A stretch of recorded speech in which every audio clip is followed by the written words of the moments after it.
Yo guys, welcome back to my channel at muli na naman tayo nagbabalik dito sa malupit na game guys. Walang iba kundi sa Roblox ay walang iba kundi Baseworm Simulator. At kung bago pa lang tayo mag-umpisa mga pre, huwag niyo kalimutan mag-like, subscribe, huwag niyo rin kalimutan bitutin yung notification bell all para hindi ulit sa aking malupitang video dito guys sa Baseworm Simulator. Ako nga pala si Ryan Gamer. Hinintay natin mga pre. Let's go. Ngayon guys, ang bubuyo ko ngayon mga pre, ayan na siya. Level 20 na pala, level tuloy, sorry. 20 na, dahil sa 20 na yung bubuyog natin mga pre, may papakita ako sa inyo na kung saan ako nag-grind, nag-iipon ng malaking pera mga pre, kung paano ko nabili yung mga bubuyog ko, yung tig-5 bubuyog yan. Doon ko siya nabili guys, dito ko siya nabili. Pakita ko sa inyo mga par, dito sa 20 to. Kasi kailangan mga pre, 20 bubuyog ang makuha natin guys, bago tayo pumasok dyan. At tara mga pre, papasok tayo para makakuha tayo ng maraming pera. O kaya ako na lang siguro mga pre, kasi mahirap dyan eh. Papakita ko na lang sa inyo mga pre kung paano ako mag-grind guys, na nabili yung mga kailanganin nating item rito guys sa Baseworm Simulator dito sa aking Ryan Gamer. Dahil itong guys, yung bag ko siya kayo pamalo, ganun pa rin. Pero ang kainabahan lang guys, yung sapatos saka yung bag na maliit na malapit sa ating tiyan ay nabili ko na. Bago yung sapatos natin mga para, ang kailangan ko na lang bilhin guys ay walang iba ko hindi sombrero na lang mga pre, para makunat na tayo. Para bibilin ko na rin yung mga pre, yung item sa level 15, bibilin ko na rin yun mga pre. Ubusin ko na lang yung mga item dun sa level 10 para lumakas na tayo mga pre. At ipunin ko na rin yung mga bubuyog natin, papalakasin ko na rin. Pero pag bawat tapos ko kasi magano guys, pag kahit di ako nag-upload guys, nagagawa ng video, pinapalakas ko talaga yung bubuyog ko dito sa aking Baseworm Simulator. Di sa Ryan Gamer. Pinapalakas ko talaga yan mga pare, para pag sa susunod na to, ginagawa ko yun na vlogging. Para lumakas na sila at marami na sila makuwang item. Lagi ko silang pinapakain guys, kahit di ako nagbablog. Para di lang tayong kumunat mga pre, kundi lumakas din yung ating mga bubuyog. At yung King Bee nga pala mga pre, pinapatay ko na pala siya. Normal lang ang binigay kasi niya sa akin guys na item dito sa Baseworm. Ewan ko guys kung bakit. Akala ko magbibigay siya ng star jelly. At ito mga pre, yun lang, papakita ko lang sa inyo. Meron na akong star jelly dito mga pre, pero hindi ko sa King Bee nakuha, kundi dun sa level 15 na nabukas ko kahapon lang guys. Nabuksan natin kahapon, no? Doon ko nakuha yan guys, kung saan ka saan ka kukuha ng mga item na gagawin mo guys, na kumbaga pagkasama-sama mo mga pre. At papakita ko na lang sa inyo guys para malaman nyo ano ibig ko sabihin mga pre. Pasensyahan nyo na ako guys kung bakit ako nabubulol. At ito kasi kagabi, yung King Bee rito mga pre, kakapatay ko lang kagabi dahil akala ko guys hindi ko kaya, pero napapatay ko na siya dahil yun nga, malakas na yung bubuyog natin dahil lagi ko silang pinapakain. Kasi pangit kasi guys kung hayaan mo lang mag level up kusa yung bubuyog, kailangan mo ring palakasin yan mga pre. Kumbaga wag mo sila papabayaan dahil yung mga item na kinukuha nila mabilis lumabas dahil sa pinapakain mo sila, kaya mabilis sila mangalakal ng item sa damo dahil sa yan guys, sa pinapakain yan, ganun yun. Pag hindi mo sila papakainin, kumbaga papansin mo ang bilis mawala yung item na nakukuha nila dahil di mo sila pinapakain. Pero pag guys, pag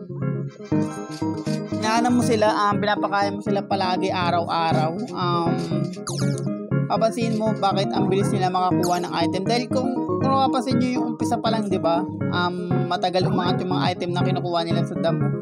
Yan.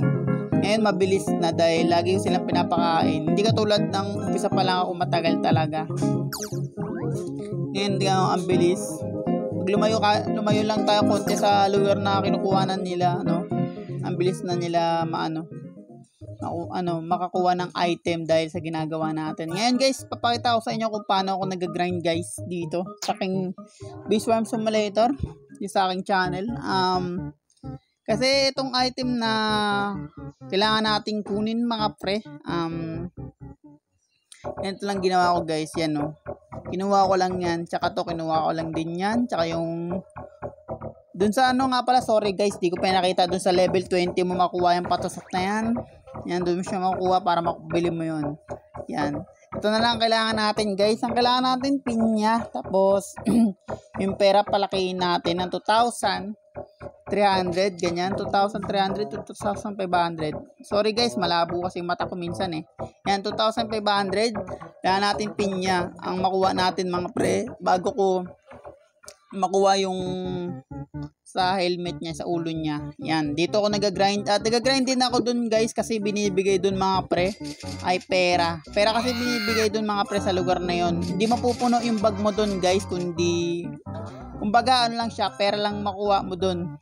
Kung gusto mo makabili ka agad ng mamahaling item, lang guys, yung gagawin mo lang dun, mag-grind ka lang na mag-grind dun. Hindi ka lang mag-grind guys dun sa lugar na yon.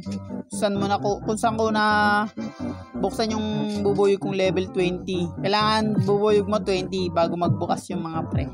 Doon ka lang mag-grind guys kung gusto mo mabilis lumaki yung pera mo. Pero mas maganda pa rin kasi yung guys yung bag yung mapuno eh. Kasi doon kasi hindi mapupuno yung bag. Kumbaga pera lang talaga. Iba pa rin dito guys, dito sa labas. Pagkumpara doon sa 20, level 20 yan. Iba pa rin yung lugar dito guys kasi mas malaki ang binibigay dito guys, lalo pag nasa base ka na, no? Bibigyan ka ng buboy mo na mga pera, ganyan, mga 2K, 5K ang binibigay sa'yo. Kasi doon guys, mababa lang kasi binibigay doon guys, kaya ang ginagawa ko lang doon lang ako nag-grind na matagalan talaga. Yan guys, yan nakikita nyo, nakikita nyo kung napapansin nyo yung tumatagal ako dito dahil tutusin mga par, dito talaga ako nag-grind para makuha lang yung pinya mga pre. Kasi kailangan natin yung pinya para makuha natin yung para makuha natin yung item na dapat nating kunin mga pre dito sa level 10. Dahil konting-konti na lang mga pre, doon na ako bibili sa level 15 na item. Kasi nga, maubos na yung item natin mismo dito sa level 10. Kasi pag doon ka kasi bumili mga pre na item sa level 15, mas makunat yun. Kasi kung napapansin nyo, diba, level 15 nga yung lugar. Kaya mas maganda yung item doon mga pre kaysa sa item dito sa level 10. Kasi kung isipin mo, baba pa nga lang tong level 10 na mga item dito, mababa pa lang. Hindi katulad dun sa level 15, mas malakas yung item dun. Guys napapansin ko, ang daming bumibili ng item dito sa pinakababa, dyan sa level 1, sa may, bago ka tumungo dyan sa level 5. Kasi pag bumili ka ng item dyan sa baba guys, dyan palang papasok ka pa lang sa level 5, mahina yun. Kasi nga guys, diba, nasa level 5 siya bago ka palang pumasok sa level 5.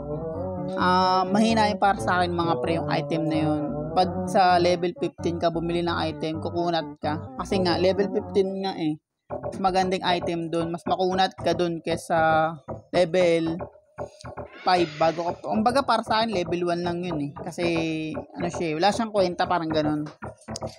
Bubbles, yun lang yun, bubbles lang yun. Pero mas maganda bumili sa guys, sa 15. Yan, wala pa, hindi pa natin siya nabibili. Baka ako na nga lang makabili niyan mga pre dahil nag-grind ako dito. At punuin na rin natin yung bag natin guys. Ewan ko guys kung bakit ang dami ko nakikita dito no. Baka gusto niyo lang bilhin din, gusto niyo subukan kung gaano kaganda yung item dun sa level 1. Kumbaga mga pre, level 1 lang kasi sa akin yun Mas maganda pa rin yung item sa level 15 para sa akin guys. Kasi mas makunat ka dun Tapos sunod nun, doon na tayo bibili sa level 25 kasi nga 25 na nga, 'di ba?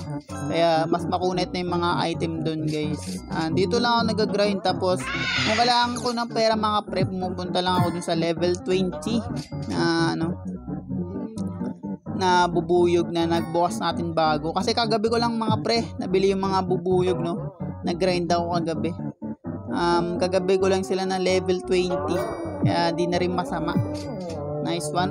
Target naman natin goal, guys, yung 15. Bago tayo tumungo sa mga pre, sa level 25. Kasi kailangan natin maging makunat doon mga pre. Dahil yung sisiw doon na malaki ay Makati yun. Sobrang kunat nun mga pre. At kailangan bago kayo tumungo doon, maging malakas na yung bubuyog yung mga pre. Kasi baliwala yan, guys, kung pinagmamadali nyo o kaya inahayaan nyo mag-upgrade yung mga bubuyog nyo, baliwala yun, guys. Kailangan pakainin nyo yan para lumakas din at makalakas din yung damage nila mga pre pagdating nyo dun. At yun, siguro guys, tingnan natin kung ilan na ang ating pinya, no? Dito sa Beastworm, dito sa aking Ryan Gamer. Konti pa lang kasi malaki ang kailangan natin dun para mabili yung sombrero natin mga pre. Kumbaga, ang ginagawa ko na lang, guys, tinatapos ko na lang yung item dito sa level 10 para makapunta na tayo sa level 15 na item. 96 pa lang, guys. Kailangan natin na 500 ata. Kailangan natin 300 ay 2,500, guys, ang kailangan natin bago mabili yung item na sa ulong depensa. Yan, parang helmet yung ganun. Nice one, kunan lang natin yan. At may kasama tayong malakas dito. Ayan yung ibig sabihin, guys. So, tingnan nyo siya. Yung bag niya, sa bula. Pero yung pamalo niya sa level 25. Kumbaga, hindi niya alam yung ginagawa niya mga pre. Ewan ko, guys, kung bakit, Nga mo. Yung helmet din niya sa, sa 25, tsaka yung pamalo niya, tsaka yung sapatos niya. Nice.